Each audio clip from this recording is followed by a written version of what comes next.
Yeah, I think the problem with M&A deal flow is the traditional way still works, right? You can get books in from bankers. I mean, everyone's good at it. So the hard part is not grinding through and developing these relationships. Still gets deals done. The returns will be lower, and we've seen that over time.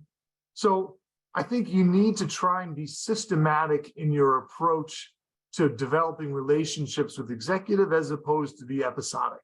I can give you an example where a firm calls up and says, hey, we're thinking about, a fire and life safety business. So we're thinking about buying, right? So they call us up and say, all right, Scott, you guys have done this before. Who in your network, in your Rolodex really knows this industry?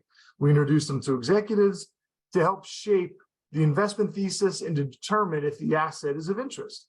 If it is, well, lovely. Now they've got an angle and someone can join the board.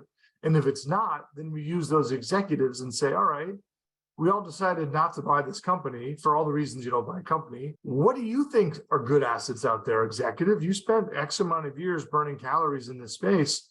What do you wish you know then that you know now? And harnessing that insight to develop a thesis and then attaching real companies to that thesis. That's a very different conversation than someone like me in my former life as a banker or a PE professional calling them saying, hey, you want to sell? And that family member says, or the owner's like, oh, it just feels sort of rude or, not collaborative, right? Even if you're using a buy-side shop.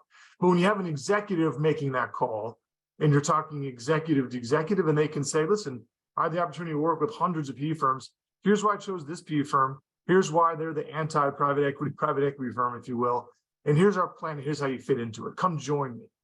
It's very meaningful. And the returns that we get, because we co-invest in all these deals, they're in the top quartile because an executive who's smart is saying, this plan doesn't work or does work. And they're more operationally savvy about how to get things done, as opposed to someone like me who tries to find salvation in Excel historically, and that's a tough putt. So having the operational insight is absolutely wonderful as you're trying to craft a differentiated way to get deals done.